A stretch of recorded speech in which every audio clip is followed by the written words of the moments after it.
haddii buug suuqa ku jira oo on the market ah oo wali iibkiisii socdo loo bedelo muuqaal ama maqal loo rogo dadku xaashiyo cadcad waxba ka iibsan maayaan ee muuqaalka sida dhibta yar ay ku helayaan ama maqalka ay iska dhageysanayaan kana xiisa badan waliba akhriska.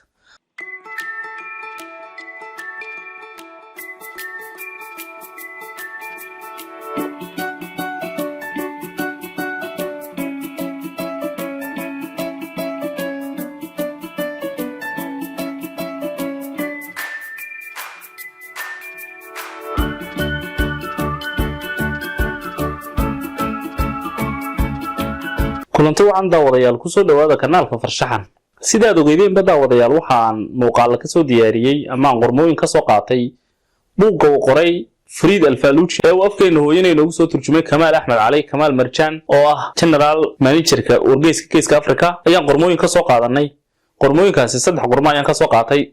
Markii aan qormadii saddexaad marinayo ayay akhyaarta ku xiran kanaalka farshaxan soo geysiyeen inuu jiro kanaal kale oo isna buugan akhriyayo oo wada laakiin doonayay inuu isagu dhameystiro. Kanaalka kale ayaa magaciisa waxa la yiraahdaa Dugsiimo. Anigu markii aan bilaabayay ma ogeyn inuu kanaal kale jiro oo mana tiragelin inaan dhameystiro buugga, balse sida aan arkayo kanaalka Dugsiimo isagu wuxuu doonayay inuu dhameystiro. Sababaha aan u joojiyay horta waxa weeyaan laba arrimood baan u joojiyay. Waa ta koobaad, haddii buug suuqa ku jira oo on the market ah oo wali iibkiisii socdo loo bedelo muuqaal ama maqal loo rogo dadku xaashiyo cadcad waxba ka iibsan maayaan ee muuqaalka sida dhibta yar ay ku helayaan ama maqalka ay iska dhageysanayaan kana xiisa badan waliba akhriska. qofku akhrisku waa inuu hiwaayad akhrisku qofku markuu buug akhriyo waa inuu hiwaayad u leeyahay oo waqti iyo karti u hurayo waayo dadka wax akhriya waa in yar weeyaan. talabaad waxa weeyaan oo marka micnaha karti suuqii bay buugga ka saaraysaa, buuggii iibkiisiiba hoos u dhacaya, qoraagana sharaf xumo ku keenaysaa. isna kulley daaran ku farxaya maaha buuggan qofkan waqtigu soo galiyay, waqtigu uu soo horay habeenuu soo jeeday intaas uu xog buu raadiyay wax laga yaabaa inuu dhowr wadan ama dhowr gobol u kala baxay si uu xog u soo helo.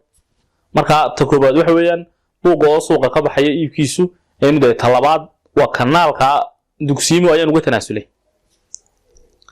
horta marka hore baan anigu waxaan permission ka haystay ama ogolaansho ninka buugga qoraaga ka ah soo turjumay Kamaal Axmed Cali baan ogolaansho ka haystay oo markaan qormadii koobaad diyaarinayay ama diyaariyay baan weydiiyay dabeetana mar haddaan dhamaystirin buu yiri waa SMS baan u diray, marka text message baan u qoray waa sax buu yiri haddaan soo dhamaystirin waad iska soo muuqaal ka soo diyaarin kartaa.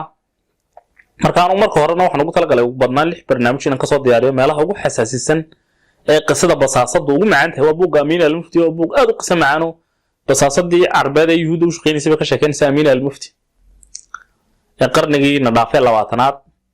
talabaad aan ku joojiyay waxa weeyaan kanaalka Dugsiimo oo aan uga tanaasulay waayo duplicate-ku marba ma fiicna mar walba Soomaalidan waa wada il quraan u leenahay markaad fiirsatid waayo wuxuu qof keenay ama ganacsi innovation wuxuu qof invention ku sameeyay ayadna ka daba keenaysa xataa ma xumaateen haddaad invention iyo innovation kala duwan haddaad innovation ku sameynaysid wuxuu u keenay adigu sii horumarinaysid oo halkii ka sii dhaqaajinaysid halkii istaajimada istaajinaysa haddaad bacday fursad ku kaluma ku soo aqnabay inkastoo ay walka cabdeeba laambada meeradu ay samirayaan haddana ma qurux badnayn duplicate mar walba la iska sameeyo. kanaalkana waan uga tanaasulay. buugga iyo qoraagana waan halka mar horta ka salaamaya qoraaga buugga Kamaal Axmed Cali markaas aan uga tanaasulay. runtii maalmahan waxaan filayaa inaydan muuqaal iga arag waxaan dilaynaa Ramadaan Kariim waan iska mashquulsanaa Ramadaan sideeda bay tabcaan u tahay insha Allah ma kala xiisa dhici doono. Assalaamu calaykum wa rahmatullaahi wa barakaatuh.